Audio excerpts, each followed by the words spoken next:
Non, je ne me considère pas du tout comme un photographe, je n'aurais pas cette prétention. Je me considère plutôt comme un artiste aimant jongler avec l'image, la couleur, le mouvement, comme pour mes peintures abstraites. C'est à peu près la même démarche. J'aime surtout, c'est de prendre un fait réel existant, le modifier pour lui donner une autre perception.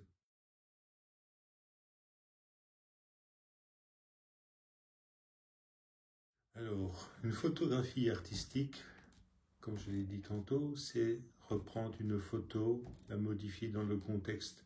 On sait très bien, voilà, reconnaître l'endroit, le lieu, la saison, s'il fait froid, s'il fait chaud, mais c'est de la retravailler d'une certaine façon pour lui donner vraiment une image particulière. Tandis qu'une photo dite traditionnelle, tout le monde maintenant sait le faire via leur smartphone, via les GSM traditionnels, et ça fait des très jolis souvenirs, on les regarde pour un moment de déprime, un moment de joie, en famille, en hiver au coin du feu, ça fait des jolis albums. Moi, mon travail consiste à reprendre la photo et lui donner comme une impression de tableau pour lui permettre un peu de voyager dans un monde différent.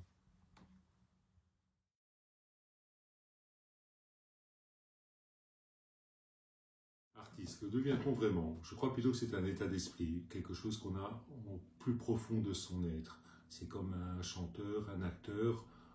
Si on peut l'apprendre, mais si on ne l'a pas profondément en nous, ben on ne fait que l'interpréter. On ne devient pas un artiste par obligation. On le devient vraiment parce que c'est quelque chose qui est inné.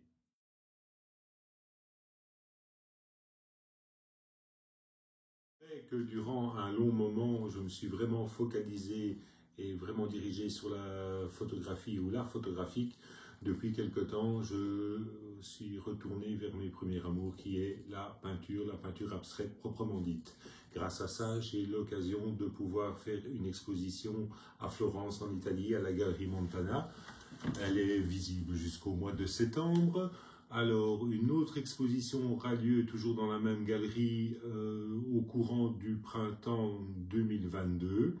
Au mois de novembre, une exposition personnelle sera visible au Coworking Gallery à Bruxelles et celle-ci à Liège, où mon travail photographique y est représenté.